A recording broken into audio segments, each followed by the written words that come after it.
Connect with other utility operators at any time by clicking on the Connect symbol.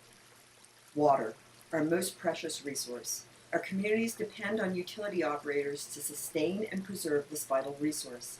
How do you ensure your utility is sustainable for your children and grandchildren? How do you foster a win-win situation for your utility and your customers? The tools of asset management can set you up for success. The central idea of asset management is to maintain a desired level of service at the lowest possible cost. Once a utility understands what asset management is, how or where do they start an asset management program? Well, asset management is really kind of a circular process, so you can really start anywhere. But a logical place is to figure out how much your utility understands about asset management as a whole and what sort of building blocks you actually have to work with. To help you get started, we've developed a tool called the Asset Management IQ. It's a series of about 30 questions you can take online.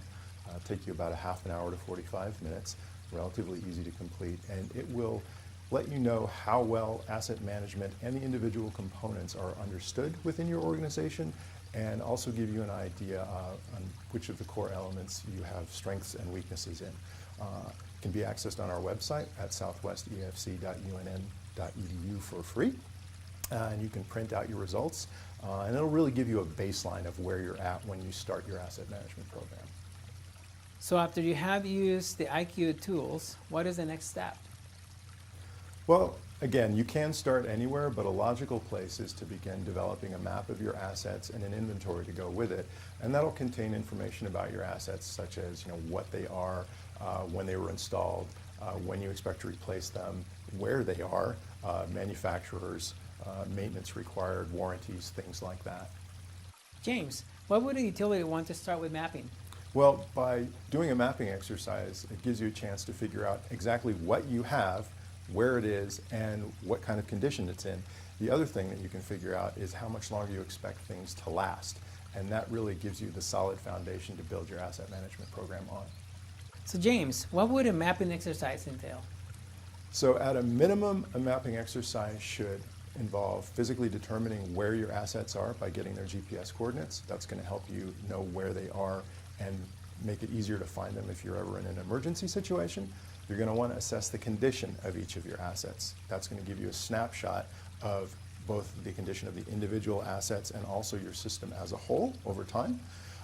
And you're also going to want to take photographs of every asset, because that really gives you a permanent record of what things are like now, and will give you something to assess over time how the condition has changed. How can I develop the inventory to go with the map? Well, we actually have two templates that can help you get started. One is a very basic Excel spreadsheet that does a lot of the calculations for you. It's available on our website. And the other is a slightly more sophisticated Access database that you can use to build out and maintain your inventory over time. James, even a small utility can be pretty big. Mapping a utility seems like a really daunting task and expensive. It's really not as scary as it seems. You have to kind of remember that even the biggest meal gets eaten one bite at a time. Utility can start small with one particular type of asset that's of interest to it. So for example, perhaps mapping all of its customer meters and comparing that to their customer roles. You can sort of build your maps out over time, and most utilities do. And this kind of thing can be done very cost effectively.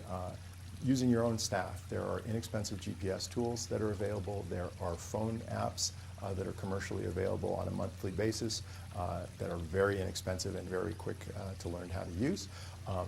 If you'd like to get started on a mapping program and need some help, we're here. We have a lot of experience, and we'd be happy to help you. Water, our most precious resource. Our communities are grateful to utility operators for sustaining and preserving this vital resource. Please connect with other utility operators to share information. This video was made possible by SWEFC.